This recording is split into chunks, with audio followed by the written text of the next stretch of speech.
اعوذ باللہ من الشیطان الرجیم بسم اللہ الرحمن الرحیم ومن آیاتہ ان خلقکم من تراب ثم اذا انتم بشر تنتشرون ومن آیاتہ ان خلق لکم من انفسکم ازواجا لتسکنوا الیہا وجعل بینکم مودۃ ورحمۃ ان فی ذلک لآیات لقوم یتفکرون ومن آیاتہ خلق السماوات والارض واختلاف السنتکم والوانکم ان فی ذلک لآیات للعالمین صدق اللہ العظیم۔ یہ میں نے اپنے معمول کے خلاف متعدد آیات اس وقت اسی لیے تلاوت کی ہیں کہ آپ کو اندازہ ہو جائے کہ جو مضمون اب آ رہا ہے اس کا انداز کیا ہے۔ سورہ نحل میں ہم نے دیکھا تھا کہ پہلے اللہ تعالیٰ کی خاص خلاقی کی علامات، اس کے خاص جو بھی اس نے تخلیق فرمایا ہے مختلف اعتبارات سے ان کی نشانیوں کا تذکرہ کر کے ان فی ذالک لآیہ، یہ ہم نے سورہ شعراء میں بھی دیکھا، لیکن وہ تاریخی اعتبار سے تھی نشانیاں، اور جو ہیں آفاقی انفسی آیات الہیہ ان کے حوالے سے سورۃ النحل میں یہاں مضمون وہی ہے، لیکن شروع میں کیا جا رہا ان من آیات ہی، بعد میں تذکرہ ہو رہا ہے اللہ تعالیٰ کی اس خلاقی یا خاص اس کی جو بھی رحمت کے مظاہر ہیں ان کا، اور اس کی آیات میں سے ہے کہ اس نے تمہیں پیدا کیا مٹی سے اور پھر تم انسان بن گئے ہو کہ جو زمین میں پھیلے ہوئے ہو۔ ومن آیات ہی، اس کی آیات ہی میں سے یہ ہے ان خلق لکم من انفسکم ازواجا، کہ تمہارے لیے تمہاری نوع ہی میں سے تمہاری بیویاں بنائیں، جوڑے بنائے، لتسکنوا الیہا، تاکہ تم ان کی طرف سکون پکڑو، وجعل بینکم مودۃ ورحمہ، اور یہ کہ تمہارے مابین ایک دوسرے کے لیے محبت اور رحمت پیدا کر دی۔ ان فی ذلک لآیات لقوم یتفکرون، یقیناً اس میں آیات ہیں ان لوگوں کے لیے جو غور و فکر کریں۔ ومن آیاتہ خلق السماوات والارض، اور اس کی آیات میں سے ہے آسمان اور زمین کی تخلیق، واختلاف السنتکم والوانکم، اور تمہاری زبانوں اور تمہاری رنگوں کا فرق، کتنی بولیاں ہیں، کتنی زبانیں دنیا میں ہیں جو لوگ بولتے ہیں، کتنے مختلف رنگ ہیں لوگوں کے، بہت سے زرد روح ہیں، کوئی سرخ روح ہیں، کوئی سیاہ فام ہیں، مختلف لوگوں کو اللہ نے پیدا کیا ہے۔ تو یہ جو تخلیق میں تنوع ہے یہ بھی اللہ تعالیٰ کی خلاقی کی ایک بڑی علامت ہے۔ ان فی ذلک لآیات للعالمین، یقیناً اس میں ان لوگوں کے لیے کہ جو علم رکھتے ہوں نشانیاں ہیں، آیات ہیں۔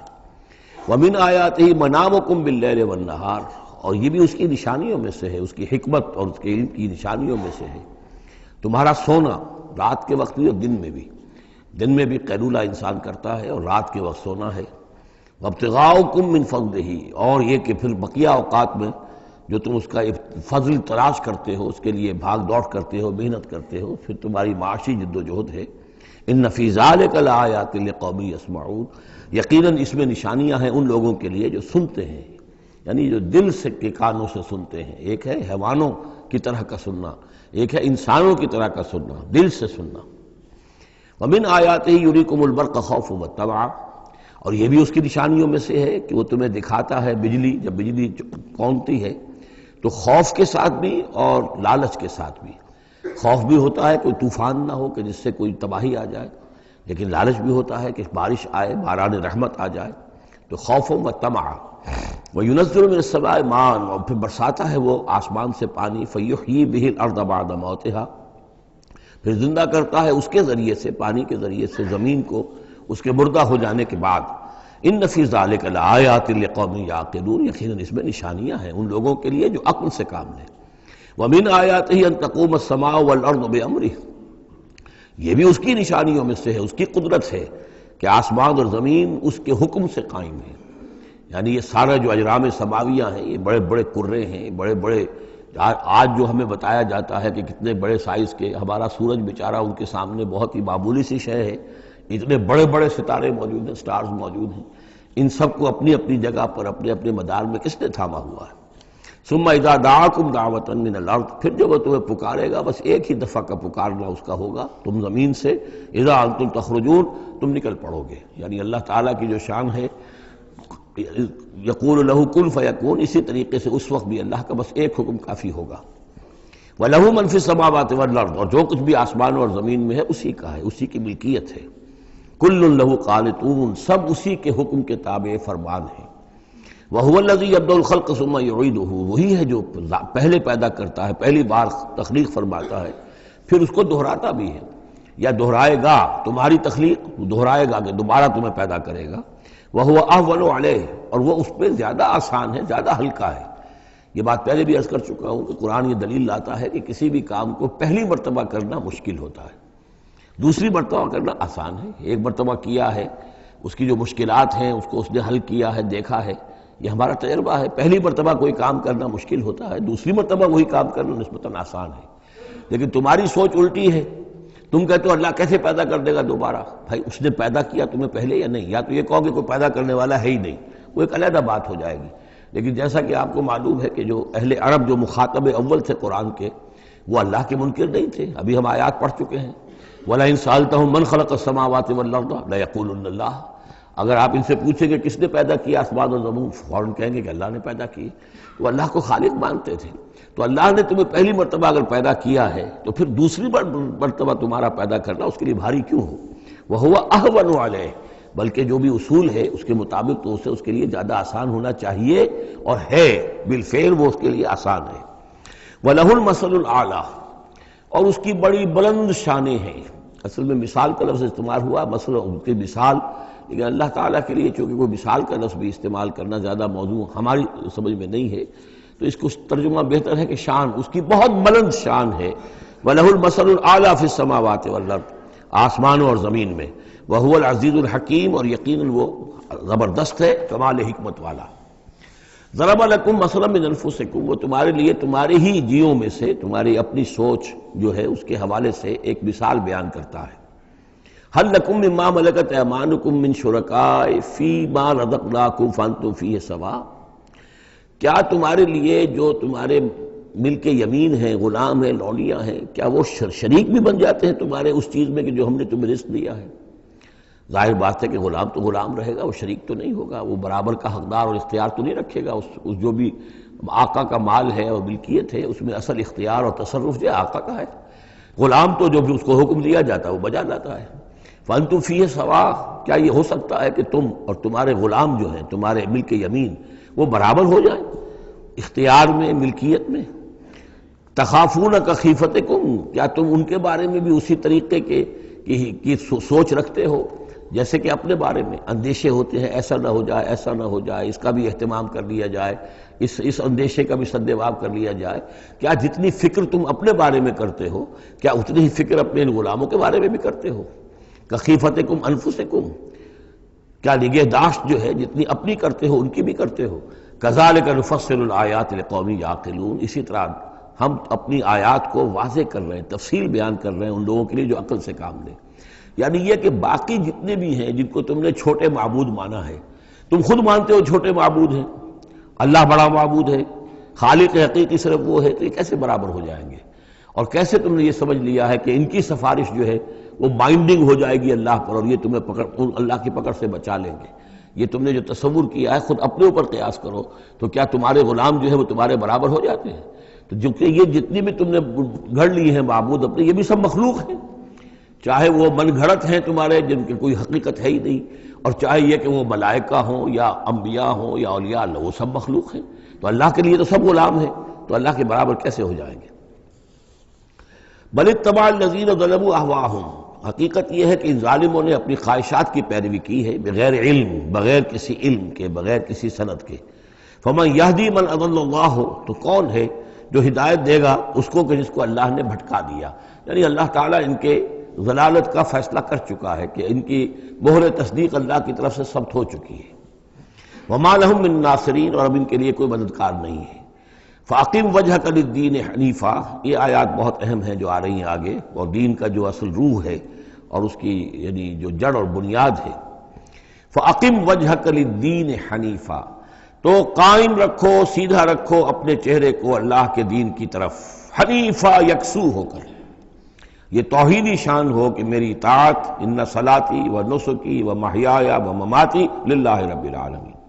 جیسے حضرت ابراہیم نے فرمایا تھا انی وجہت وجہی للذی فطر السماوات والارض حنیفا وما انا من المشرکین،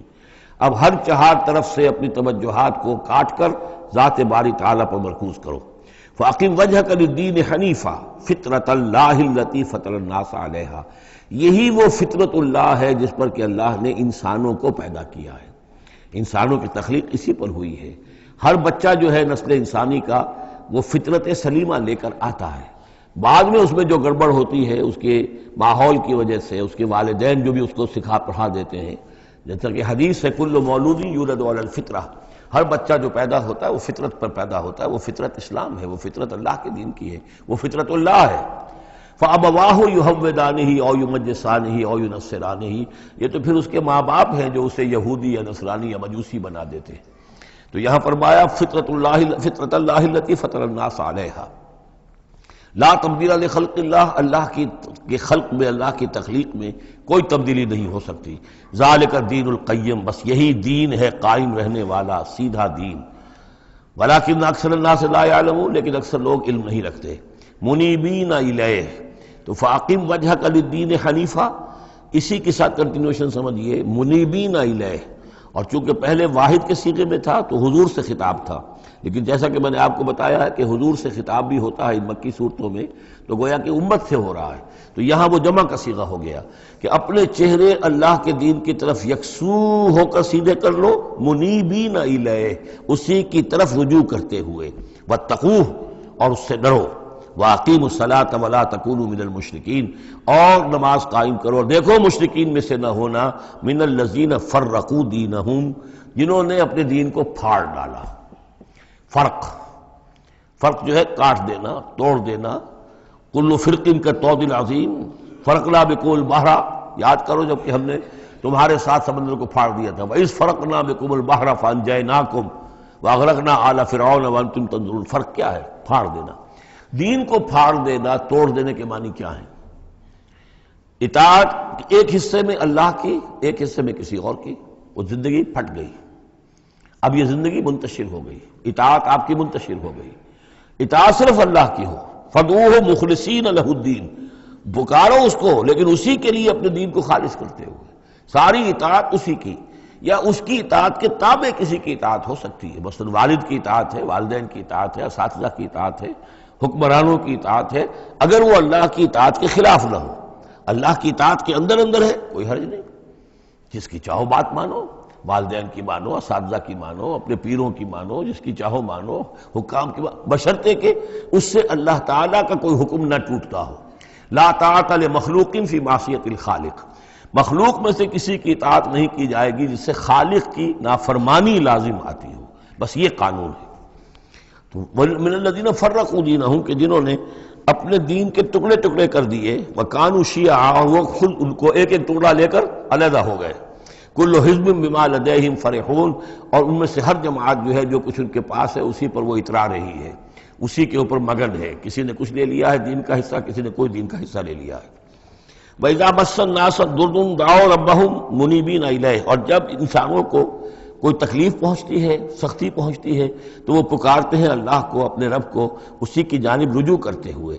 ثم اذا اذاقهم منه رحمۃ، پھر جب اللہ تعالیٰ انہیں اپنی رحمت کا مزہ چکھاتا ہے، اذا فریق منهم بربهم یشرکون، تو ان کی ایک جماعت اور ان کا ایک گروہ جو ہے اپنے رب کے ساتھ شرک کرنے لگتا ہے۔ لیکفروا بما آتیناکم، تاکہ کفر کریں ان چیزوں کے ساتھ جو ہم نے انہیں دی ہیں، یعنی ہماری دی ہوئی شے ہے، رزق ہماری ہے، لیکن اس کو وہ کفر کے لیے استعمال کر رہے ہیں۔ فتمتعوا، اچھا ٹھیک ہے، جو بھی تمہیں فائدہ اٹھانا اٹھا لو، چند دن کی زندگی ہے، بالآخر تو تمہیں ہمارے پاس آنا ہے، یہ تمہارا طرز عمل جو ہے وہ اسی مہلت کے اندر اندر جو تم چاہو کرو، فسوف تعلمون، پھر یہ کہ عنقریب تمہیں معلوم ہو جائے گا کہ اصل حقیقت کیا ہے۔ کلا سوف تعلمون ثم کلا سوف تعلمون، ایک وقت آئے گا جب کہ اصل حقائق جو ہے وہ منکشف ہو جائیں گے۔ ام انزلنا علیہم سلطانا فہو یتکلم بما کانوا بہ یشرکون، کیا ہم نے ان کے اوپر کوئی ایسی سند اتاری ہے جو ان سے یہ کہہ رہی ہو اور ان چیزوں کی تصدیق کر رہی ہو کہ جن کے یہ شرک کر جس کو شریک کر رہے ہیں، یعنی کوئی آسمانی کتاب آئی ہو جس نے انہیں یہ بتایا ہو۔ اب یہاں دیکھیں لفظ یتکلم آیا، جو بات کرتی ہو ان سے،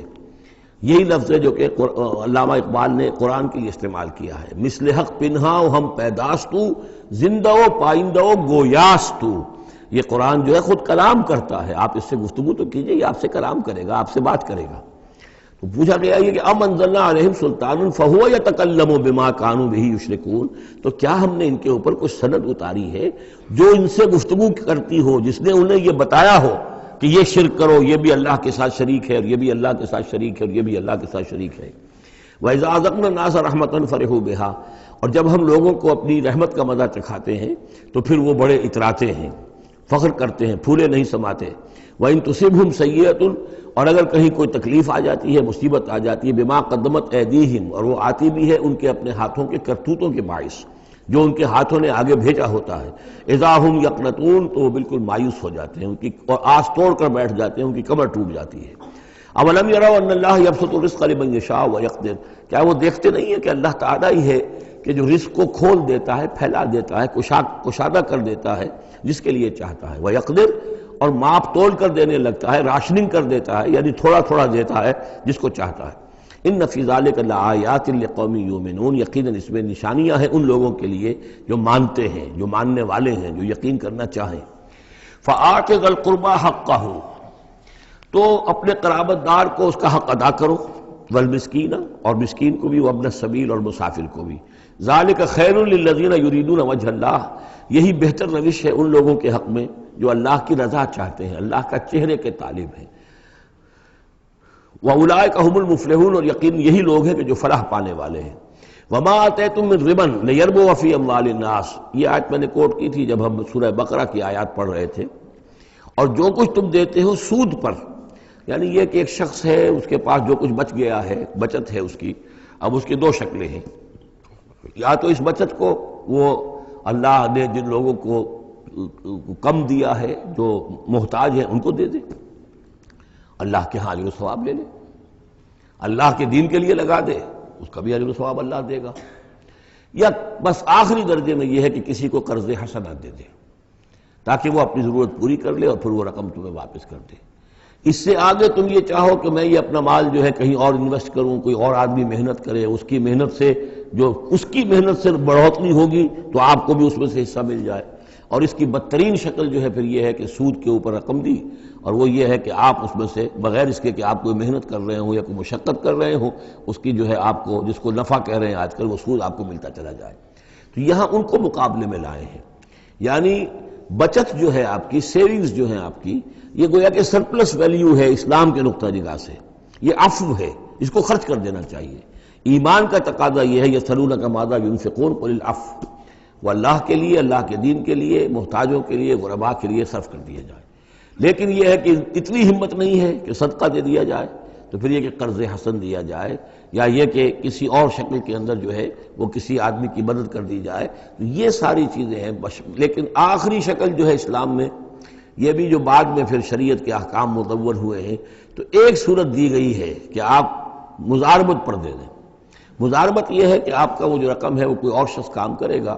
اگر تو کوئی نفع ہو جائے تو کچھ آپ بھی لے لیں اور کچھ وہ لے لیں، نقصان ہو جائے تو سارا نقصان آپ برداشت کریں گے، جس کے پاس وہ سرپلس منی تھی، اس کا کوئی تاوان جو ہے وہ جو عامل ہے اس کے اوپر نہیں آئے گا۔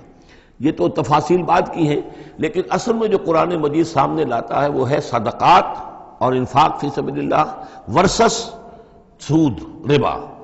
کہ کوئی شخص اپنی بچت کا مصرف کیا بناتا ہے، وہ بچت دیتا ہے اللہ کی رضا حاصل کرنے کے لیے، آخرت کا اجر و ثواب حاصل کرنے کے لیے، یا بچت کو انویسٹ کر کے اور دنیا ہی میں کمانا چاہتا ہے۔ یہ دو ذہنیتیں ہیں جو ایک دوسرے سے بالکل مختلف ہیں اور متضاد ہیں۔ فما آتیتم من ربا، تو جو کچھ تم دیتے ہو سود پر تاکہ وہ بڑھے، لیربو فی اموال الناس، تاکہ وہ بڑھے لوگوں کے مال میں، فلا یربو عند اللہ، اللہ کے ہاں اس میں کوئی بڑھوتری نہیں ہوتی۔ وما آتیتم من زکوٰۃ، اور جو تم زکوٰۃ دیتے ہو، یعنی اس طریقے سے صدقہ ہے، خیرات ہے، تریدون وجہ اللہ ہے، اور اس سے تم چاہتے ہو اللہ کی رضا، اللہ کا چہرہ، مراد وہی اللہ کی رضا، فاولئک هم المضعفون، یہ لوگ ہیں جو اپنی جو بچت ہے اس کو دگنا کر رہے ہیں،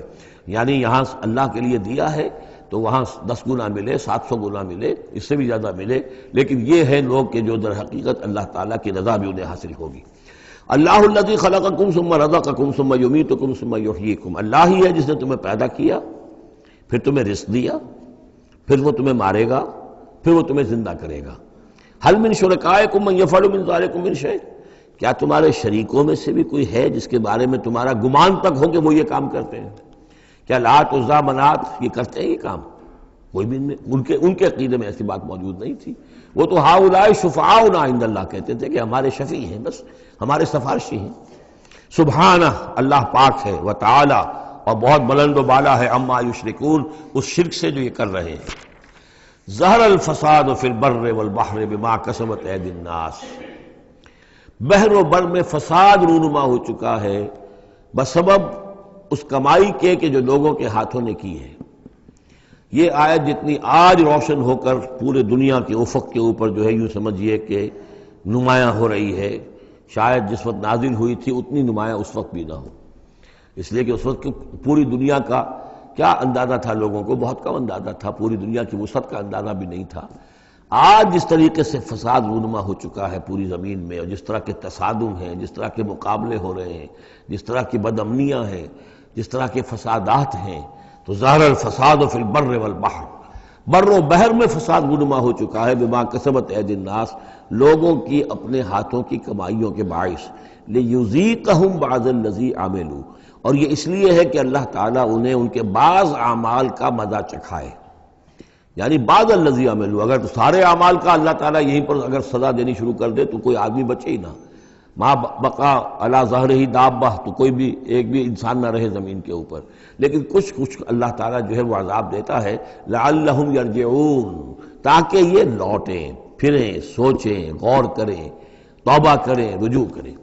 یہ جو کچھ ہو رہا ہے اس وقت وہ اس لیے ہے کہ انسان ہوش میں آئے، یہ آج ہمارے ساتھ کیوں ہو رہا ہے، کس وجہ سے ہو رہا ہے، خاص طور پہ مسلمان سوچیں کیوں ہم ذلیل و خوار ہیں آج، کیوں ذلیل کہ کل تک نہ تھی پسند گستاخی فرشتہ ہماری جناب میں، کیا وجہ ہے؟ اے اللہ، ہم سے تو وعدہ تیرا تھا، انتم الاعلون ان کنتم صادقین، ان کنتم مؤمنین، تم ہی بلند سر بلند ہوگے اگر تم مومن ہوئے، ہمارا یہ حال کیوں ہے؟ اگر ہم یہ سوچیں گے تو نتیجے پر پہنچیں گے کہ اس لیے کہ ایمان نہیں ہے ہمارے پاس، یا دوسرا وجہ یہ ہے کہ ہم نے دین کے حصے بکھرے کر دیے ہیں۔ افتؤمنون ببعض الکتاب وتکفرون ببعض فما جزاء من يفعل ذلك منكم الا خزي في الحیاۃ الدنیا ویوم القیامۃ یردون الی اشد العذاب۔ تو جب آپ سوال کریں گے قرآن سے تو قرآن آپ کو جواب دے گا، لیکن ان چیزوں پر بھی اگر غور کریں، سوچیں، تو جب تک اللہ تعالیٰ کی طرف سے کوئی مہلت ملی ہوئی ہے، کوئی بڑا عذاب آنے سے پہلے، یہ آیت نوٹ کر لیجیے، 41 نمبر آیت ہے، اس لیے کہ 60 آیتیں ہیں سورہ روم کی۔ اس سورہ مبارکہ کی مناسبت مضامین کے اعتبار سے ہے، اس کے بعد سورہ لقمان ہے، پھر سورہ سجدہ ہے۔ سورہ سجدہ کی جو آیتیں ہیں وہ 30 ہیں، اور 21ویں آیت اس کی جو ہے اس کے لگ بھگ ہے، جب ہم پڑھیں گے تو ان کے اندر مناسبت محسوس ہوگی۔ ان 4 صورتوں میں ایک عجیب بات ہے کہ یہ پہلی صورت سورہ عنکبوت، اس کے مضامین کی مناسبت جوڑا اس کا جو وہ تیسری صورت ہے سورہ لقمان، اور دوسری صورت یہ سورہ روم، اس کا جوڑا جو ہے وہ سورہ سجدہ ہے۔ ان کے مضامین کی مناسبت اس اعتبار سے، اور چاروں نے مل کر ایک سب گروپ کی شکل اختیار کی ہے، جیسے وہ 4 تھیں جو اس سے پہلے ہم پڑھ چکے ہیں۔ ظہر الفساد فی البر والبحر بما کسبت ایدی الناس لیذیقہم بعض الذی عملوا لعلہم یرجعون قل سیروا فی الارض فانظروا کیف کان عاقبۃ الذین من قبل، کہیے ان سے زمین میں گھومو پھرو اور دیکھو کیسا انجام ہوا ان کا جو تم سے پہلے تھے۔ کان اکثرہم مشرکین، ان کی اکثریت مشرکوں پر مشتمل تھی۔ فاقم وجہک للدین القیم، دوبارہ اپنے چہرے کو سیدھا رکھو دین قیم کی طرف، اللہ کے دین کی طرف، من قبل ان یاتی یوم لا مرد لہ من اللہ، اس سے پہلے کہ وہ دن آ جائے کہ جسے پھر اللہ کی طرف سے لوٹانے والا کوئی نہیں ہوگا، یعنی اس سے پہلے کہ وہ دن آ جائے اللہ کے حکم سے کہ جس کو لوٹانے والا کوئی نہیں ہوگا۔ یومئذ یصدعون، اس دن یہ تقسیم ہو جائیں گے، پھٹ جائیں گے، علیحدہ ہو جائیں گے۔ کس طرح ہو جائیں گے؟ کیا پولرائزیشن ہوگی؟ من کفر فعلیہ کفرہ، جس نے کفر کیا ہوگا اس کے کفر کا سارا وبال اسی پر آئے گا۔ ومن عمل صالحا فلانفسہم یمہدون، اور جو لوگ جنہوں نے عمل کام کیے تھے، اچھے عمل کیے تھے، تو ظاہر بات ہے کہ انہوں نے اپنے ہی لیے یہ بستر بچھایا تھا، جو اعمال انہوں نے کیے تھے، تو گویا کہ اس وقت علیحدہ ہو جائیں گے، دودھ کا دودھ پانی کا پانی۔ لیجزی الذین آمنوا وعملوا الصالحات من فضلہ، تاکہ اللہ تعالیٰ بدلہ دے اہل ایمان کو جنہوں نے نیک عمل کیے تھے اپنے فضل سے۔ انہ لا یحب الکافرین، یقیناً وہ کافروں کو پسند نہیں کرتا۔ ومن آیاتہ، اور اس کی نشانیوں میں سے یہ بھی ہے ان یرسل الرياح مبشرات، کہ وہ بھیجتا ہے ہواؤں کو جو بشارت لے کر آتی ہیں، وَلِيُذِيقَكُم مِّن رَحْمَتِهِ، اور تاکہ پھر وہ اپنی رحمت سے تمہیں کو حصہ دے، تمہیں مزہ چکھائے تو اپنی رحمت کا، یعنی باران رحمت کا، وَلِتَجْرِيَ الْفُلْكُ بِأَمْرِهِ، اور تاکہ سمندر کے اندر جو جہاز چلے اور کشتیاں چلیں وہ بھی اس کے حکم سے، وَلِتَبْتَغُوا مِن فَضْلِهِ، اور تاکہ ان کشتیوں پر سفر کر کے تم اللہ کا فضل تلاش کرو، وَلَعَلَّكُمْ تَشْكُرُونَ، اور تاکہ تم شکر کرو۔ وَلَقَدْ أَرْسَلْنَا مِن قَبْلِكَ رُسُلًا إِلَىٰ قَوْمِهِمْ، اور اے نبی آپ سے پہلے بھی ہم نے رسول بھیجے ان اپنی اپنی قوموں کی طرف، فَجَاءُوهُم بِالْبَيِّنَاتِ، تو وہ لے کر آئے ان کے پاس واضح نشانیاں، معجزات اور واضح تعلیمات۔ فَانْتَقَمْنَا مِنَ الَّذِينَ أَجْرَمُوا، پھر ہم نے انتقام لیا مجرموں سے، وَكَانَ حَقًّا عَلَيْنَا نَصْرُ الْمُؤْمِنِينَ، اور یہ تو ہمارے ذمے تھا کہ ہم اپنے اہل ایمان بندوں کی مدد کریں۔ یعنی یہی ہوا ہے، حضرت نوح اور ان کے ساتھی بچا لیے گئے، حضرت ہود اور ان کے ساتھی بچا لیے گئے، حضرت صالح اور ان کے ساتھی بچا لیے گئے۔ اللہ الذی یرسل الرياح فتثیر سحابا، اللہ ہی ہے کہ جو ہوائیں چلاتا ہے، فتثیر، پھر وہ ہوائیں جو ہیں اٹھاتی ہیں بادلوں کو، فیبسطہ فی السماء، پھر اللہ تعالیٰ ان بادلوں کو پھیلا دیتا ہے فضا کے اندر، کیف یشاء، جیسے بھی وہ چاہتا ہے، ویجعلہ کسفا، پھر ان کو کر دیتا ہے تہ برتہ، یہ مضمون پہلے بھی آ چکا ہے، پھر ان کو تہ برتہ کرتا ہے۔ فَتَرَى الْوَدْقَ يَخْرُجُ مِنْ خِلَالِهِ، تم دیکھتے ہو کہ بارش برستی ہے اور مہ برستا ہے ان کے درمیان سے، فَإِذَا أَصَابَ بِهِ مَن يَشَاءُ مِنْ عِبَادِهِ إِذَا هُمْ يَسْتَبْشِرُونَ، تو جب اللہ تعالیٰ اپنے بندوں میں سے کسی پر اس بارش کو برسا دیتا ہے اس کی زمین پر، تو وہ بڑے خوش ہوتے ہیں، شاداں فرحاں ہوتے ہیں، خوشیاں مناتے ہیں۔ وَإِنْ كَانُوا مِنْ قَبْلِ، اور اس سے پہلے اگرچہ وہ تھے،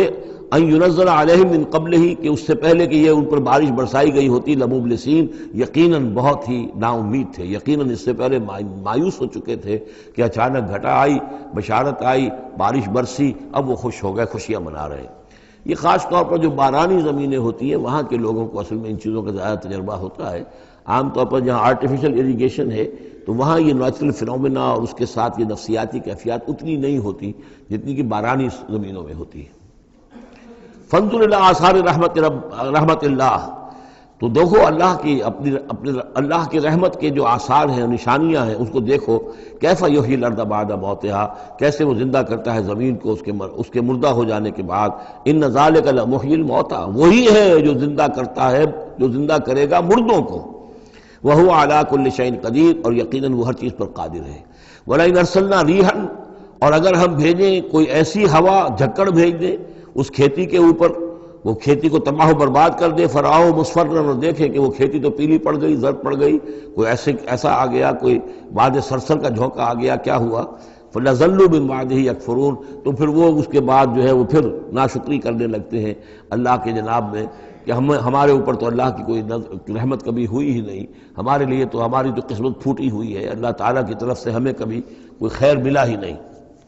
فَإِنَّكَ لَا تُسْمِعُ الْمَوْتَىٰ، تو اے نبی آپ نہیں سنا سکتے مردوں کو، وَلَا تُسْمِعُ الصُّمَّ الدُّعَاءَ اذا ولوا مدبرین، نہ ہی آپ ایسے بہرے لوگوں کو سنا سکتے ہیں اپنی پکار اور اپنی دعوت کہ جو پیٹھ موڑ کر بھی چلے گئے ہوں۔ یعنی بہرا جو ہے اگر آپ کے آمنے سامنے رو در رو ہے تو کم سے کم اشاروں کے نائوں میں کوئی بات اسے سمجھائی جائے، لیکن یہ لوگ جو ہیں یہ تو ایسے بہرے ہیں کہ جو ساتھ ہی پیٹھ موڑ کر چل بھی دیے ہیں، لہذا اب کوئی شکل نہیں ہے کہ آپ اپنی دعوت اور جو بھی ابلاغ و تبلیغ ہے اس کا ان کے اوپر کوئی اثر پیدا کر سکیں۔ وَمَا أَنْتَ بِهَادِ الْعُمْيِ عَنْ ضَلَالَتِهِمْ، اسی طرح آپ اندھوں کو ان کی گمراہی اور ان کی ضلالت سے، بھٹکنے سے آپ بچا نہیں سکتے، ہدایت نہیں دے سکتے۔ ان تسمع الا من یؤمن، آپ نہیں سنا سکتے مگر انہی کو جو مانتے ہیں، بے آیاتنا، ہماری آیات کو، فہم مسلمون، بس وہ ہماری فرما برداری اختیار کرتے ہیں۔ اللہ الذی خلقکم من ضعف، وہ اللہ ہی ہے جس نے تمہیں بنایا کمزوری سے، یعنی جب تم پیدا ہوتے ہو تو بہت کمزور ہوتے ہو، ثم جعل من بعد ضعف قوۃ، پھر تمہاری اس کمزوری کے بعد اللہ تعالیٰ تمہیں قوت عطا فرماتا ہے، جوانی آتی ہے، آدمی کڑیل جوان بنتا ہے، پھر اس کی ثم جعل من بعد قوت ضعفا، پھر قوت کے بعد پھر ضعف آ جاتا ہے، پھر یہ ادھیڑ عمر ہوئی اور قوا کے اندر جو ہے اضمحلال پیدا ہونا شروع ہوا، پھر بڑھاپا آ گیا، وشیبہ، اور پھر یہ کہ سفید بال ہو جاتے ہیں۔ یخلق ما یشاء، اللہ تعالیٰ پیدا کرتا ہے، تخلیق فرماتا ہے جو چاہتا ہے، وہو العلیم القدیر، اور یقیناً وہ سب کچھ جاننے والا اور ہر شے پر قدرت رکھنے والا ہے۔ وَيَوْمَ تَقُومُ السَّاعَةُ يُقْسِمُ الْمُجْرِمُونَ، اور جس دن قیامت قائم ہوگی قسمیں کھائیں گے یہ مجرم، ما لبثوا غیر ساعت، نہیں رہے وہ سوائے ایک گھنٹے کے، ایک گھڑی کے، بس ایک گھڑی رہے دنیا میں اور یا اس عالم برزخ میں، اس سے زیادہ نہیں۔ کذالک کانوا یؤفکون، جس طرح اس وقت ان کے جو ہے ہوش ٹھکانے نہیں ہوں گے، اسی طرح وہ دنیا میں بھی اچک لیے جاتے تھے، یعنی حقیقت کو نہیں سمجھتے تھے، حقیقت کو نہ تسلیم کرتے تھے نہ مانتے تھے۔ وقال الذین اوتوا العلم، اور کہیں گے وہ لوگ کہ جن کو کہ علم حاصل تھا، جو صاحب شعور تھے، والایمان، اور جن کو ایمان حاصل تھا، لقد لبثتم فی کتاب اللہ الی یوم البعث، اے بدبختو تم رہے ہو اللہ کے حساب اور اللہ کی کتاب کے مطابق یوم بعث تک۔ یہ سارا تم ایک گھنٹہ جسے کہہ رہے ہو یہ عالم برزخ تھا، بڑا طویل برزخ کا عالم تھا۔ اب ظاہر بات ہے جو انسان آج سے 5000 پہلے مر چکا ہے، 5000 برس تو اس کے برزخ میں پہلے گزر چکے ہیں، ابھی یہ کہ اور کتنا وقت آنا ہے، تو وہ کہیں گے اہل ایمان یہ تو اصل میں عالم برزخ کا وقفہ تھا۔ فہذا یوم البعث، اور اب جو تمہاری آنکھ کھلی ہے تو یہ ہے یوم بعث، یہ یوم قیامت ہے، یہ اٹھنے کا دن ہے۔ وَلَٰكِنَّكُمْ كُنْتُمْ لَا تَعْلَمُونَ، لیکن یہ کہ تم علم نہیں رکھتے تھے، تم نے ان چیزوں کو نظر انداز کر دیا تھا، ان کے بارے میں غور کرنا ہی پسند نہیں کیا تھا۔ فَيَوْمَئِذٍ لَا يَنفَعُ الَّذِينَ ظَلَمُوا مَعْذِرَتُهُمْ، تو آج پھر جن لوگوں نے ظلم کیا، زیادتی کی، گناہ کی زندگی بسر کی، اب ان کو کوئی فائدہ نہیں پہنچائے گی ان کا معذرت کرنا، عذر تراشنا، بہانے بنانا اور معافیاں مانگنا کام نہیں آئے گا۔ وَلَا هُمْ يُسْتَعْتَبُونَ، نہ ہی انہیں یہ موقع دیا جائے گا کہ وہ توبہ کریں، اب وہ وقت گزر چکا۔ دنیا میں موقع تھا جب تک موت نہیں آئی تھی، معلم یغرغر، جب تک کہ موت کے آثار شروع نہیں ہوئے ان کے لیے توبہ کا موقع تھا، لیکن اب انہیں یہاں پر توبہ کا موقع نہیں دیا جائے گا، ان کی توبہ جو ہے اب قبول نہیں ہوگی۔ وَلَقَدْ ضَرَبْنَا لِلنَّاسِ فِي هَذَا الْقُرْآنِ مِنْ كُلِّ مَثَلٍ، ہم نے تو لوگوں کے لیے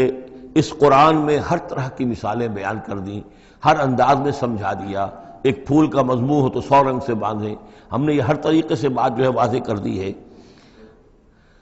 وَلَئِنْ جِئْتَهُمْ بِآیَةٍ، اور جب آپ ان کے پاس اگر آپ لے آئے ان کے پاس کوئی نشانی، لَيَقُولَنَّ الَّذِينَ كَفَرُوا إِنْ أَنْتُمْ إِلَّا مُبْطِلُونَ، تو یہی کہیں گے یہ لوگ کافر کہ نہیں ہو مگر تم جھوٹ گھڑ رہے ہو، یہ جھوٹی باتیں ہیں، من گھڑت باتیں ہیں جو تم کر رہے ہو، یا یہ کہ تم نے کوئی جادو کر دیا ہے۔ كَذَلِكَ يَطْبَعُ اللَّهُ عَلَىٰ قُلُوبِ الَّذِينَ لَا يَعْلَمُونَ، اسی طرح اللہ مہر کر دیا کرتا ہے ان لوگوں کے دلوں پر جو علم نہیں رکھتے۔ فَاصْبِرْ،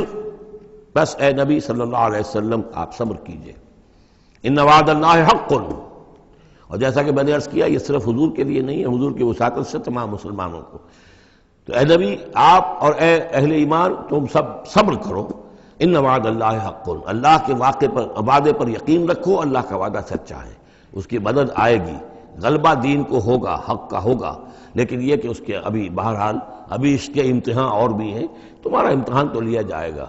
احسب الناس ان یترکوا ان یقولوا آمنا وهم لا یفتنون، پھر سورہ بقرہ کی آیت ذہن میں لائیے، وَلَنَبْلُوَنَّكُمْ بِشَيْءٍ مِّنَ الْخَوْفِ وَالْجُوعِ وَنَقْصٍ مِّنَ الْأَمْوَالِ وَالْأَنفُسِ وَالثَّمَرَاتِ، یہ اللہ امتحان تو لے گا، لیکن اللہ کے وعدے پر پختہ یقین رکھو۔ إِنَّ وَعْدَ اللَّهِ حَقٌّ وَلَا يَسْتَخِفَّنَّكَ الَّذِينَ لَا يُوقِنُونَ، اور دیکھنا کہیں وہ لوگ جو یقین نہیں رکھتے تمہیں ہلکا نہ کر دیں، یعنی تمہارے ان کا دباؤ جو ہے تم برداشت نہ کر سکو اور تم پیچھے ہٹ جاؤ، کوئی پسپائی اختیار کر لو، اس کے معنی کیا ہوئے؟ بڑے بودے نکلے، بڑے کمزور نکلے۔ دیکھنا کہیں ایسا نہ ہو کہ یہ تمہارے دشمن، یہ مشرک، یہ کافر جو دباؤ ڈال رہے ہیں، کہیں تمہارا بودا پن ظاہر ہو جائے اور وہ تمہیں ہلکا کر کے رکھ دیں۔ اس کی بجائے جمے رہو، ڈٹے رہو، کوئی ہمالیہ کی طرح کھڑے رہو، اور اللہ تعالیٰ کے دین کے لیے جو تن من دھن لگا رہے ہو اسی طریقے سے لگاتے رہو، بالآخر اللہ تعالیٰ تمہیں نجات دے گا، دنیا میں بھی آخرت میں بھی۔ سورۃ لقمان، بسم اللہ الرحمن الرحیم، الف لام میم، تلک آیات الکتاب الحکیم۔ اس سورہ مبارکہ کی ابتدائی آیات جو ہیں وہ سورہ بقرہ کی ابتدائی آیات سے بہت مشابہ بھی ہیں، اور دوسرے یہ کہ اس میں ایک لطیف فرق ہے، وہ ابھی آپ کے سامنے آ جائے گا۔ تلک آیات الکتاب الحکیم ھدی ورحمۃ للمحسنین الذین یقیمون الصلاۃ ویؤتون الزکاۃ وہم بالآخرۃ ہم یوقنون اولئک علی ھدی من ربہم واولئک ھم المفلحون۔ پانچویں آیت تو یہاں ہے وہی پانچویں آیت ٹھیک سورہ بقرہ کی ہے، اولئک علی ھدی من ربہم واولئک ھم المفلحون۔ پہلی آیت الف لام میم یہاں ہے، پہلی آیت الف لام میم سورہ بقرہ کی بھی ہے۔ نوٹ کیجئے کہ وہاں آیا تھا ھدی للمتقین، یہ تقوی والوں کے لیے، جن میں کوئی حق کی طلب ہے، جو چاہتے ہیں نیک راستے پر چلنا، جن میں طلب ہدایت ہے، ان کے لیے ہدایت ہے۔ یہاں ایک لفظ کا اضافہ کیا، اگلی منزل چونکہ بیان ہو رہی ہے، ہدی و رحمتن للمحسنین، یہ جو بلند ترین منزل ہے، جو احسان کے مقام تک پہنچ جائیں، ان کے حق میں یہ صرف ہدایت ہی ہدایت نہیں، رحمت بھی ہے۔ تو یہاں تقابل اگر کریں گے، الف لام میم ذالک الکتاب لا ریب فیہ ھدی للمتقین، یہاں فرمایا تلک آیات الکتاب الحکیم، یہ ایک بڑی حکمت بڑی کتاب کی آیات ہیں، اور یہ ہدایت ہے اور رحمت ہے محسنین کے حق میں۔ اور یہ محسنین جو ہے قرآن کی اصطلاح کے طور پر، جیسا کہ میں بیان کر چکا ہوں سورہ مائدہ میں، کہ یہ پہلا درجہ ہے اسلام، اس سے اوپر ایمان، اس سے اوپر احسان۔ اذا ما اتقوا وآمنوا وعملوا الصالحات ثم اتقوا وآمنوا ثم اتقوا واحسنوا واللہ یحب المحسنین، ان کے حق میں یہ قرآن رحمت ہے۔ الذین، اب ان کی یہ اوصاف ہیں جو نماز قائم رکھتے ہیں، ویؤتون الزکوٰۃ، وہاں ہے ومما رزقناہم ینفقون، یہاں باقاعدہ لفظ زکوٰۃ آ گیا، وہ زکوٰۃ دیتے رہتے ہیں، یا یہ کہ اپنے تزکیے کے لیے ایک مسلسل کوشاں رہتے ہیں۔ وہم بالآخرۃ ہم یوقنون، اور آخرت پر ان کا پورا یقین ہے۔ اصل شے جو ہے، جو انسان کے عمل اور کردار پر اثر انداز ہوتی ہے، وہ ایمان بالآخرہ ہے۔ اولئک علی ھدی من ربہم، یہ لوگ ہیں ہدایت پر اپنے رب کی جانب سے، وَأُولَئِكَ هُمُ الْمُفْلِحُونَ، اور یہی ہیں فلاح پانے والے۔ وَمِنَ النَّاسِ مَن يَشْتَرِي لَهْوَ الْحَدِيثِ لِيُضِلَّ عَن سَبِيلِ اللَّهِ بِغَيْرِ عِلْمٍ، لوگوں میں سے کچھ ایسے بھی ہیں کہ جو کھیل کی باتیں خریدتے ہیں، کھیل کود، اور تاکہ لوگوں کی توجہ ادھر ہو جائے۔ اور یہ باقاعدہ کیا ہے نضر بن حارث، جو رؤسائے قریش میں سے تھا، اور اس شخص کا معاملہ یہ تھا کہ یہ حضور کے شدید ترین مخالفین میں سے تھا۔ اس نے یہ کیا کہ یہ لوگ جو ہیں، چونکہ عربوں کے اندر ذوق تو تھا، ان کے ہاں اچھے شاعروں کی بڑی قدر تھی، خطبہ ادب جو ہے، فصاحت و بلاغت جو ہے، اس سے ان کی دلچسپی تھی، قرآن مجید کی فصاحت اور بلاغت انہیں اپنی طرف کھینچتی تھی۔ وہ چاہتے تھے کہ یہ لوگ سنیں ہی نہ،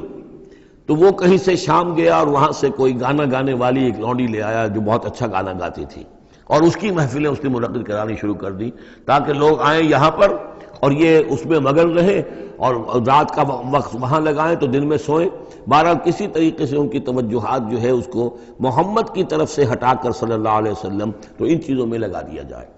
اور یہ اچھی طرح سمجھ لیجئے کہ اس وقت دنیا میں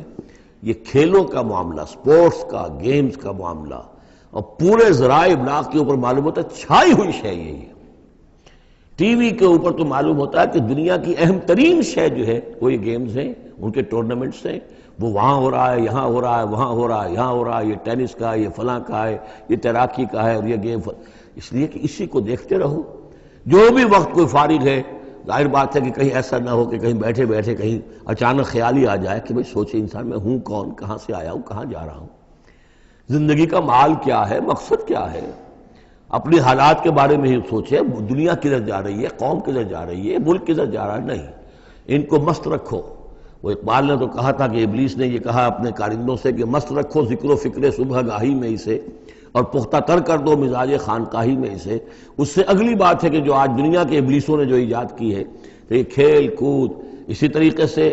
یہ ایکٹرز، یہ ڈرامے، اور پھر ان کے ایکٹرز اور ایکٹریسز کی زندگیاں، اور ان کے جو بھی سکینڈلز ہوں، جس طریقے سے کہ ان کو دنیا میں پھیلایا جا رہا ہے تاکہ وہ نوجوان نسل بھی بس ان دلچسپی میں پڑی رہے،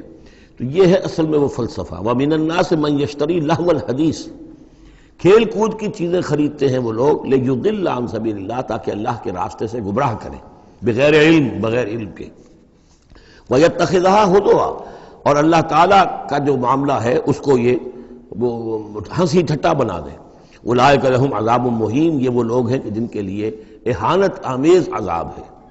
وَإِذَا تُتْلَىٰ عَلَيْهِ آیاتُنَا وَلَّىٰ مُسْتَكْبِرًا، اور جب اسے سنائی جاتی ہیں ہماری آیات تو وہ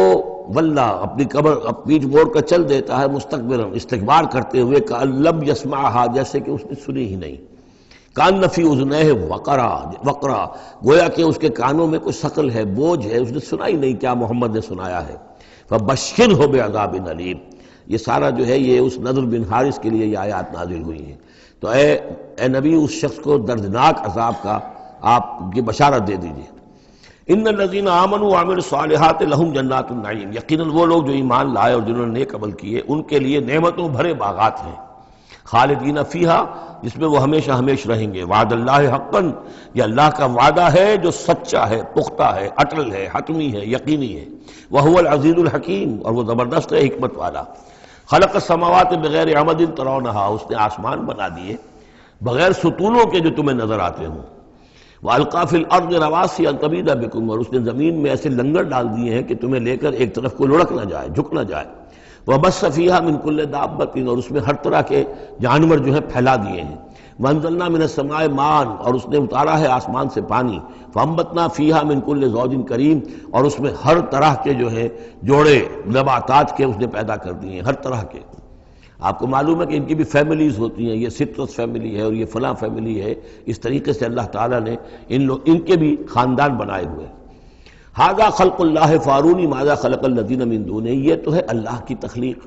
تم بھی مانتے ہو کہ اللہ نے بنایا، پھر ذرا مجھے دکھاؤ کیا چیز بنائی ہے انہوں نے جو اس کے سوا معبود تم نے بنا لیے ہیں۔ بل الظالمون فی ضلال مبین، ظاہر ہے کہ ایسے ان کے عقیدے میں بھی یہ بات نہیں تھی۔ یہ دوسری بات ہے کہ وہ متوجہ نہیں ہوتے تھے، جو کچھ کر رہے ہیں اس کا کبھی تجزیہ نہیں کرتے تھے، لیکن یہ ہے کہ یہ ظالم جو ہے یہ کھلی گمراہی میں پڑے ہوئے ہیں۔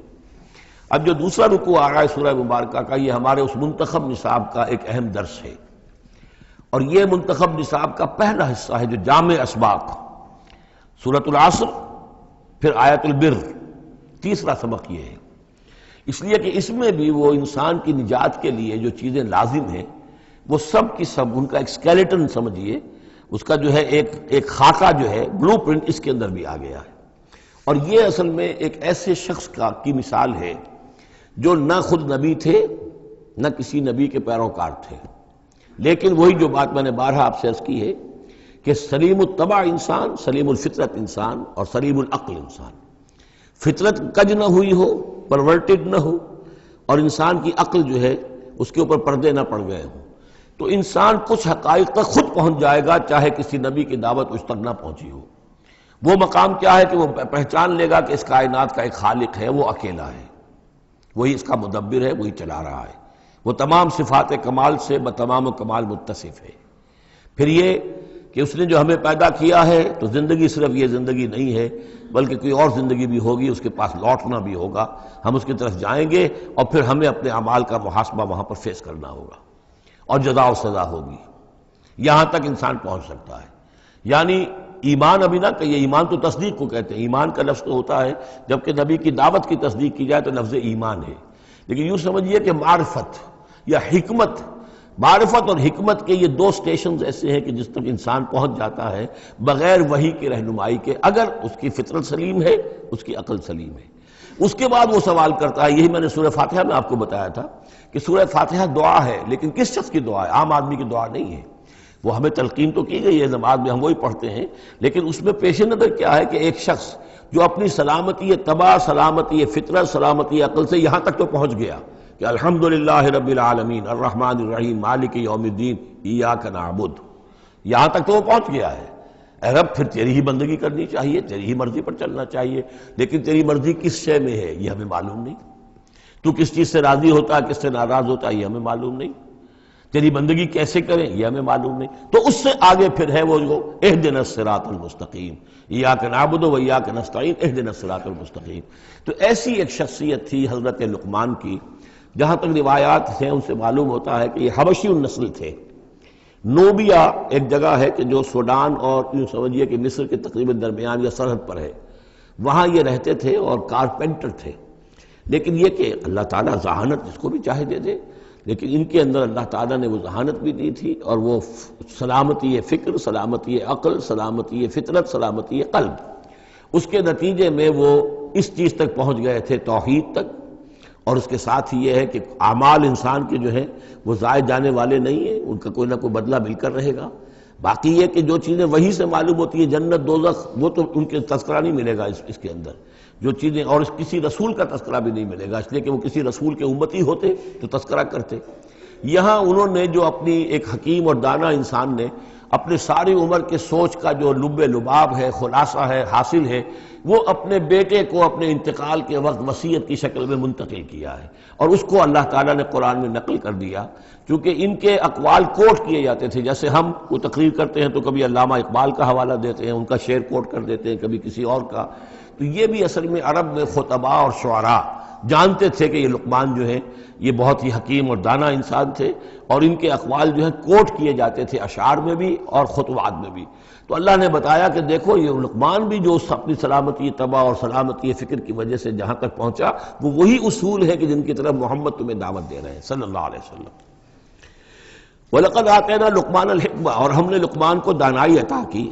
دانائی کا نتیجہ کیا تھا؟ ان اشکر للہ، کہ شکر کرو اللہ کا۔ دانائی کا تقاضا، فطرت کی سلامتی کا تقاضا کیا ہے؟ جو بھی آپ کے ساتھ بھلائی کرے اس کے لیے ایک احسان مندی کی جذبات آپ میں پیدا ہونے چاہیے۔ اگر نہیں ہو رہا ہے تو فطرت جو ہے پرورٹڈ ہے، بس ہو گئی، جو بھی بھلائی کرے۔ اور عقل کا تقاضا کیا ہے کہ اصل جو ہے منعم اس کو پہچان لیا جائے، اور وہ اللہ ہے۔ تو نتیجہ کیا نکلے گا؟ وہ سلامتی طبع جمع سلامتی عقل، تو اللہ کو پہچان لیا جائے اور کہا جائے الحمدللہ، جہاں سے قرآن مجید شروع ہوتا ہے۔ انشکر للہ، کہ شکر کرو اللہ کا۔ ومن یشکر فانما یشکر لنفسہ، جو کوئی بھی شکر کرتا ہے تو وہ شکر کرتا ہے اپنے ہی بھلے کے لیے، اپنے ہی فائدے کے لیے۔ ومن کفر فان اللہ غنی حمید، اور جو کفران نعمت کرتا ہے، ناشکری کرتا ہے، تو اللہ تو غنی اور حمید ہے۔ وَإِذْ قَالَ لُقْمَانُ لِابْنِهِ، اب یہاں سے حضرت لقمان کی وہ نصیحتیں ہیں جو انہوں نے اپنے بیٹے کو کی ہیں، یہاں مذکور نہیں ہے، لیکن مراد یہی ہے کہ انتقال کے وقت، جیسے کہ کوئی شخص دولت مند ہے تو وہ اپنے انتقال کے وقت اپنے بیٹوں کو، یا اگر بیٹا ایک ہی ہے تو اسے بتائے گا کس سے لینا ہے، کس کو دینا ہے، کیا حساب کتاب ہے، کہاں کہاں میرے ایسٹس ہیں۔ کوئی دفینہ ہے تو بھی بتائے گا کہ میرا وہاں فلاں جگہ پر دولت دفن ہے۔ ایک حکیم انسان کے پاس اصل شے اس کی ساری عمر کے غور و فکر کا جو حاصل ہے کہ میں نے جو کچھ سوچا ہے، میں نے جو کچھ بھی حاصل کیا ہے اپنی فطرت سلیمہ اور عقل سلیم کی رہنمائی میں، وہ میں تمہیں منتقل کر رہا ہوں۔ وَإِذْ قَالَ لُقْمَانُ لِابْنِهِ وَهُوَ يَعِظُهُ، یاد کرو جب کہ کہا لقمان نے اپنے بیٹے سے اور وہ اسے نصیحت کر رہے تھے، یا بنی لا تشرک باللہ، نمبر ایک اللہ کے ساتھ شرک مت کیجو، ان الشرک لظلم عظیم، یقیناً شرک بہت بڑا ظلم ہے، بہت بڑا ظلم ہے، سب سے بڑی ناانصافی۔ عربی زبان میں ظلم کہتے ہیں وضع الشیء فی غیر محلہ، کسی شے کو ہٹا کر اس کے اصل مقام سے ہٹا کر کہیں اور رکھ دینا، یہ ظلم ہے۔ اللہ خالق ہے تنہا، باقی سب مخلوق ہے، اب آپ نے مخلوق میں سے کسی کو اللہ کے برابر کر دیا، یا اللہ کو کسی اعتبار سے گرا کر مخلوق کی صف میں لا کے کھڑا کر دیا، تو اس سے بڑا شرک، اس سے بڑی ظلم، اس سے بڑی ناانصافی، اس سے بڑا ظلم کوئی نہیں۔ وَإِذْ قَالَ لُقْمَانُ لِابْنِهِ وَهُوَ يَعِظُهُ يَا بُنَيَّ لَا تُشْرِكْ بِاللَّهِ إِنَّ الشِّرْكَ لَظُلْمٌ عَظِيمٌ، اور اس کے بعد فوراً ہی اللہ تعالیٰ نے اپنی طرف سے ایک بات ایڈ کی ہے۔ یہ چوتھا مقام آ گیا ہے کہ جہاں اللہ کے حق کے فوراً بعد والدین کا حق۔ ظاہر بات ہے کہ حضرت لقمان کو یہ بات کچھ یعنی مناسب نہیں معلوم ہوئی کہ وہ اپنا حق بھی بیان کرے، لہذا اس کی تکمیل کر دی ہے اللہ تعالیٰ نے۔ وَوَصَّيْنَا الْإِنسَانَ بِوَالِدَيْهِ، اور ہم نے وصیت کی انسان کو اس کے والدین کے بارے میں، اور والدین میں سے بھی خاص طور پر والدہ، اس لیے کہ زیادہ مشقت وہ جھیلتی ہے، زیادہ تکلیفیں بچوں کی پرورش میں ماں کو برداشت کرنی پڑتی ہے۔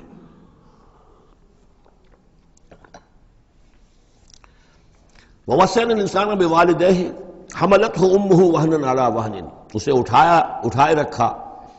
وہ جو حمل ہے اس کے اپنے جسم کے اندر اٹھائے رکھا اس نے اس کو، وہنا علی وہن، کمزوری پر کمزوری جھیل کر، وفصالہ فی عامین، پھر اس کا دودھ چھڑانا ہوا 2 سال میں سے، پھر یہ کہ پہلے 9 مہینے تو جونک کی طرح اس کے جسم کے اندر خون چوستا رہا، اور اس کے بعد پھر جو ہے دودھ اس کا جو ہے پیا ہے، تو وہ بھی اس کی توانائیاں اور اس کی قوت ہی ہے کہ جو دودھ کی شکل میں اس کے لیے غذا بنی ہے۔ انشکر لی ولوالدیک، کہ شکر کرو میرا اور اپنے والدین کا، الی المصیر، اور میری طرف تم کو لوٹ کر آنا ہے۔ اب دیکھیے جیسے میں نے وہاں عرض کیا تھا کہ سورہ عنکبوت میں اور اس میں بڑی مناسبت ہے ان دو میں، وہ مضمون اب یہاں بھی آ رہا ہے کہ اگر یہ 2 حق ٹکرا جائیں، ایک حق اللہ کا ہے شرک نہ کیا جائے، ایک حق والدین کے ساتھ حسن سلوک ہے، اب یہ ٹکرا گئے، والدین کہہ رہے ہیں شرک کرو، اب کیا کریں؟ وَإِن جَاهَدَاكَ عَلَىٰ أَن تُشْرِكَ بِي مَا لَيْسَ لَكَ بِهِ عِلْمٌ، اگر وہ تم سے جہاد کریں، تم پر دباؤ ڈالیں، تم سے لڑیں، تم سے جھگڑیں، اور تمہیں مجبور کریں کہ تم شریک کرو اور شرک کرو میرے ساتھ ایسی چیز کا کہ جس کا تمہارے پاس کوئی علم نہیں ہے، فَلَا تُطِعْهُمَا، تو ان کا کہنا مت مانو۔ وہاں پر بھی یہ مضمون آ چکا، یہاں دوبارہ آ گیا کہ ان کے حقوق ایک حد تک ہیں، اس سے آگے بڑھ کر وہ اللہ کے حقوق پر ڈاکہ ڈالنے لگے، بازی بازی بارش بابا ہم بازی۔ ان کے حقوق اللہ کے حقوق کے برابر نہیں ہو سکتے، ان کے حقوق اللہ کے حقوق سے فائق نہیں ہو سکتے، اس کے نیچے نیچے ہیں۔ تو شرک نہیں۔ البتہ یہاں یہ ذہن میں رکھیے کہ شرک صرف بت پرستی کو نہیں کہتے، لا تشرک، شرک کی کوئی قسم بھی ہو۔ اب اللہ کے کسی ایک حکم کو اگر والدین کہتے ہیں توڑو، اس کا کیا مطلب ہے؟ یہ شرک کا حکم دے رہے ہیں؟ اس لیے کہ آپ نے والدین کے کہنے پر اللہ کے حکم کی خلاف ورزی کی، اس کا مطلب ہے کہ آپ نے مطاع اور معبود والدین کو بنا لیا۔ نفس کے کہنے پر آپ حرام کے اندر منہ مار رہے ہیں تو آپ کا جو حرام جو دولت ہے وہ آپ کا معبود ہے، اور آپ کا نفس آپ کا معبود ہے۔ ارأیت من اتخذ الہہ ہواہ، کیا تم نے دیکھا اس شخص کو جس نے اپنی خواہش نفس کو اپنا معبود بنا لیا؟ تو شرک کا مفہوم جو ہے اس کا پورا وسیع مفہوم، اور جیسا کہ اس سے پہلے بھی تذکرہ ہو چکا ہے، اس پر الحمدللہ کہ میں نے تقریباً 20 سال پرانی بات ہے یہ، کہ میں نے اقسام حقیقت و اقسام شرک پر 6 گھنٹے کے کیسٹس جو ہیں میرے وہ ریکارڈڈ ہیں اور موجود ہیں۔ تو اس حوالے سے اس کو یہ نہیں سمجھنا چاہیے کہ شرک سے مراد صرف بت پرستی ہے۔ وَإِن جَاهَدَاكَ عَلَىٰ أَن تُشْرِكَ بِي مَا لَيْسَ لَكَ بِهِ عِلْمٌ فَلَا تُطِعْهُمَا، لیکن دیکھیے یہ ہے اللہ تعالیٰ کی تعلیم، اس کے اندر کیا توازن ہے۔ اس کا یہ مطلب نہیں ہے کہ والدین کے سارے حقوق ہی ساقط ہو گئے۔ اگر والدین مشرک ہیں، تمہیں شرک کرنے کا حکم دے رہے ہیں تو ان کا یہ حکم تو نہیں مانو گے، لیکن ان کے ساتھ حسن سلوک پھر بھی کرنا ہے۔ والد تو ہے نا، وہ والدہ تو ہے نا۔ وَصَاحِبْهُمَا فِي الدُّنْيَا مَعْرُوفًا، دنیا میں ان کے ساتھ رہو بہتر انداز میں، صحیح انداز میں خدمت ان کی کرو، اگر انہیں ضرورت ہے تو اپنا مال ان پر خرچ کرو۔ اس کے اندر یہ نہیں ہوگا کہ سارے حقوق ساقط ہو گئے، اب انہیں گالیاں دینی شروع کر دو یا ان کو جو ہے ستانا شروع کر دو، نہیں۔ لیکن اگر وہ اللہ کے حکم کے خلاف کوئی حکم دیتے تو مت مانو۔ وَاتَّبِعْ سَبِيلَ مَنْ أَنَابَ إِلَيَّ، اور پیروی کرو اس شخص کے راستے کی کہ جو میری طرف اپنا رخ کر چکا ہے۔ یعنی والدین کا اتباع نہیں ہے، والدین کی اطاعت نہیں ہے، والدین کے ساتھ حسن سلوک ہے۔ اطاعت ہوگی اگر اللہ کی اطاعت کے مطابق، اس کے دائرے کے اندر تو اطاعت بھی ہوگی، لیکن بالفعل اور آزادانہ کوئی اطاعت نہیں والدین کی۔ کہیں بھی قرآن مجید میں نہیں آیا اپنے والدین کی اطاعت کرو۔ کیا حکم دیا گیا؟ حسن سلوک، نیک سلوک، ان کی ضرورت، ان کی خبر گیری ہے، ان کی خدمت ہے، ان کی ضروریات کا لحاظ رکھنا، اس کا حکم ہے۔ باقی پیروی کرو اس شخص کی جس نے اپنا رخ میری طرف کر لیا ہے، وہ کوئی بھی ہے۔ پہلے انبیاء ہوتے تھے، انبیاء کی پیروی کرو، اب انبیاء نہیں ہیں، انبیاء کے خادم ہیں۔ انبیاء کی امتوں میں جو شخص بھی اٹھا ہے دین کی دعوت لے کر، جس نے اپنا رخ کر لیا ہے، جس نے کہا میں چل رہا ہوں اللہ کے راستے میں، کون میرا ساتھی بنتا ہے؟ تو پیروی کرو اس کی۔ وَاتَّبِعْ سَبِيلَ مَنْ أَنَابَ إِلَيَّ، پیروی کرو اس شخص کے راستے کی جس نے اپنا رخ میری طرف کر لیا ہے۔ ثُمَّ إِلَيَّ مَرْجِعُكُمْ، پھر میری ہی طرف تم سب کا لوٹنا ہے۔ والدین بھی یہیں آ جائیں گے میرے پاس، تم بھی آ جاؤ گے۔ فَأُنَبِّئُكُم بِمَا كُنتُمْ تَعْمَلُونَ، پھر میں تمہیں جتلا دوں گا جو کچھ کہ تم کرتے رہے تھے۔ اب یہاں بیچ میں جو آ گیا اللہ کی طرف سے آ گیا، یعنی حضرت لقمان کی نصیحت صرف ابھی ایک آئی تھی، یا بنی لا تشرک باللہ ان الشرک لظلم عظیم، اے میرے بچے شرک مت کرنا اللہ کے ساتھ، اس لیے کہ شرک جو ہے بہت بڑا ظلم ہے، بہت بڑی ناانصافی ہے۔ دوسری وصیت ان کی کیا ہے؟ یا بنی انہا ان تک مثقال حبۃ من خردل فتکن فی صخرۃ او فی السماوات او فی الارض یات بہ اللہ ان اللہ لطیف خبیر، اے میرے بچے عمل، خواہ وہ نیکی کا ہو خواہ بدی کا ہو، انہا، ہا کی ضمیر ہے عمل کی طرف، عمل خواہ ایک رائی کے دانے کے ہم وزن ہو۔ اب یہ سب سے چھوٹی چیز، رائی کا دانہ، فتیلہ، نقیرہ، یہ 3 چیزیں آتی ہیں قرآن مجید میں عام طور پر چھوٹی شے کے لیے، لا یظلمون فتیلہ، لا یظلمون نقیرہ، اور یہ کہ رائی کا دانہ، رائی کا دانہ بہت چھوٹا، تو چاہے وہ نیکی یا بدی ہو رائی کے دانے کے ہم وزن، اور پھر فتکن فی صخرۃ، وہ کسی پہاڑ کی، کسی چٹان کے پیٹ میں جا کر، کسی کھو کے اندر جا کر وہ عمل کیا گیا ہو، اور فی السماوات، یا آسمانوں میں کیا گیا ہو، اب تو آسمانوں میں ہے نا، آپ خلا میں جا کر وہ عمل کر رہے ہیں، تو پھر اب تو انسان جو ہے وہاں تک پہنچ گیا ہے، اور فی الارض، یا زمین کے پیٹ میں گھس کر کیا گیا ہو، یات بہ اللہ، اللہ اسے لے آئے گا۔ یعنی انسانی اعمال، انسان اشرف المخلوقات ہے، اور انسانی اعمال ایسی گھٹیا چیز نہیں ہے کہ ایسے ضائع کر دے اللہ، چاہے وہ نیکی ہے چاہے بدی۔ فَمَن يَعْمَلْ مِثْقَالَ ذَرَّةٍ خَيْرًا يَرَهُ وَمَن يَعْمَلْ مِثْقَالَ ذَرَّةٍ شَرًّا يَرَهُ، لیکن عمل ضائع نہیں ہوگا، چاہے وہ رائی کے دانے کے برابر ہو،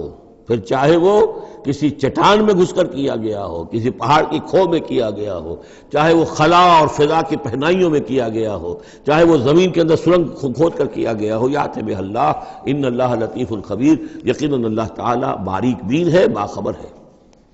اب دو چیزیں آ گئیں، اللہ کے ساتھ شرک نہیں،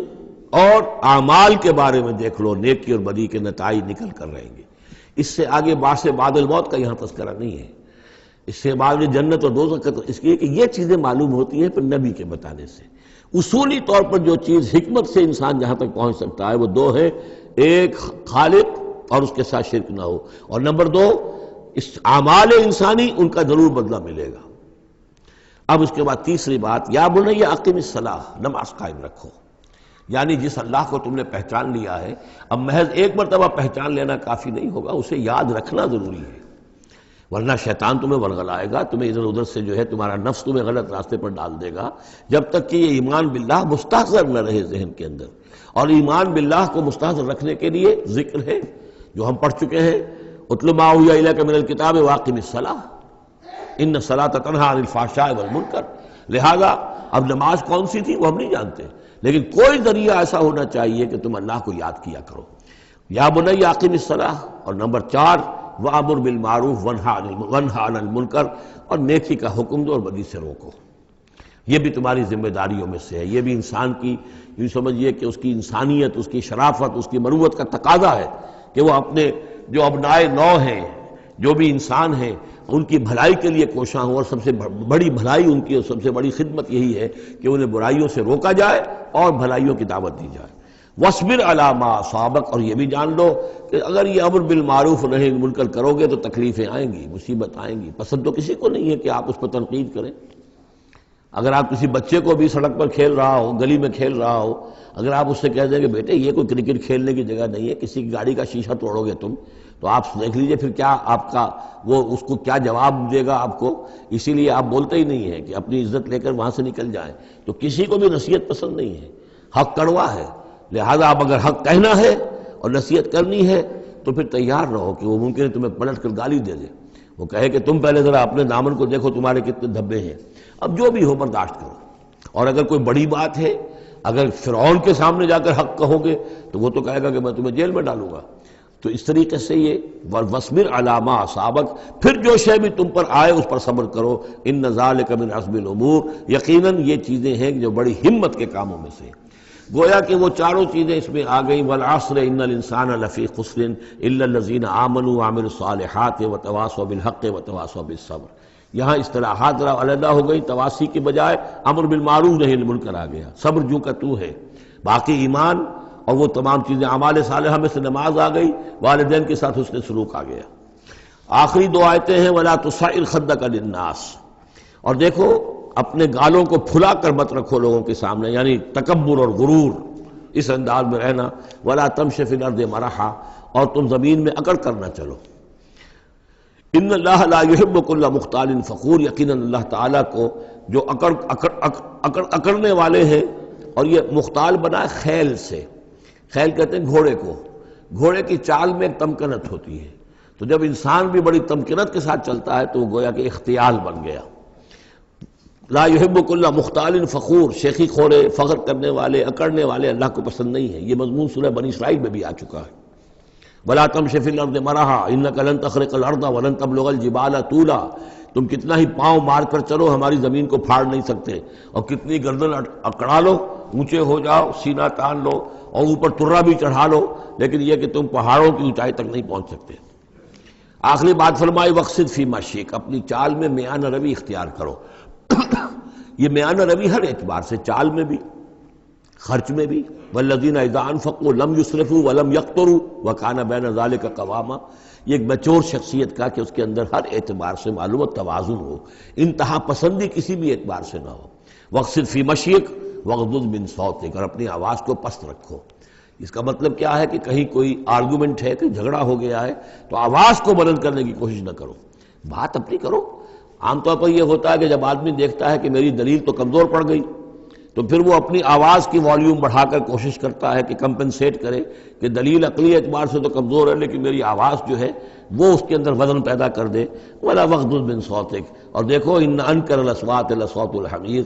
آواز جو گدھے کی ہوتی ہے وہ ڈیچو ڈیچو جب کرتا ہے تو بلند تو وہ بہت ہوتی ہے لیکن کس قدر ناپسندیدہ آواز ہے، کتنی ناپسندیدہ آواز ہے. تو آواز کی بلندی کوئی حسن نہیں ہے، اصل تو یہ شے ہے کہ آپ جو بات کہیں وہ وزنی ہو، وہ دلیل کے ساتھ ہو، اور وہ آپ اپنی بات کو منوا سکیں اس کے حوالے سے. تو یہ ہے 8 آیات پر مشتمل جو رکوع ہے، یہ دوسرا رکوع سورہ مبارکہ کا،